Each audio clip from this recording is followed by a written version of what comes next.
Hello and welcome to the muscular contraction. This basic motion is more complex than you may think. It all begins in the brain. Not this brain or this brain, but more like this one. It all begins when the brain sends a signal down the spinal cord.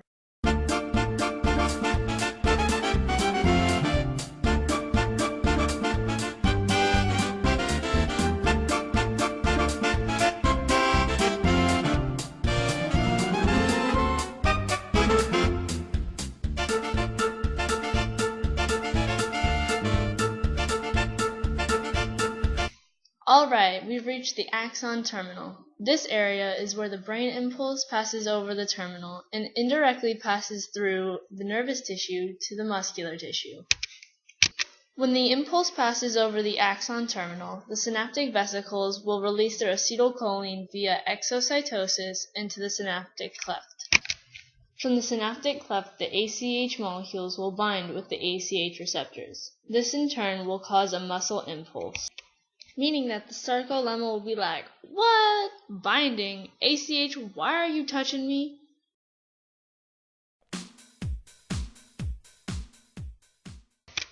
The muscle impulse will travel along the sarcolemma until it meets a T-tubule. I'd appreciate your input.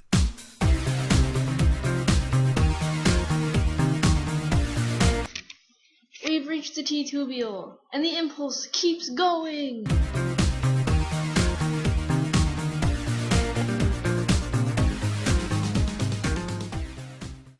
When the muscle impulse passes through the T-tubule, it calls the calcium ions out of the SR.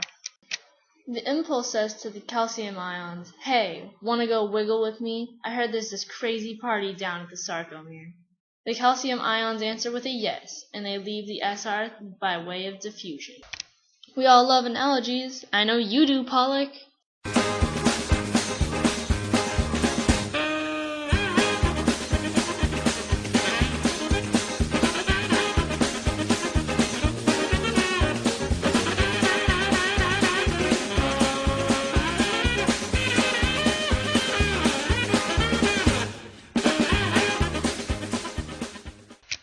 Let me explain. George the chimp was the muscle impulse who wanted the coconut, or calcium ion, from the tree. The energetic nature of George shaking the palm tree caused the SR, or palm tree, top, to release the coconut. After George was granted the coconut, he was pleased and lived happily ever after. Back to the science.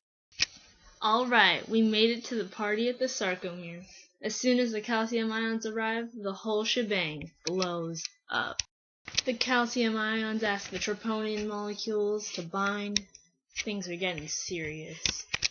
And by serious, I mean they begin to change shape. Let me zoom in to show you what's really happening between these molecules.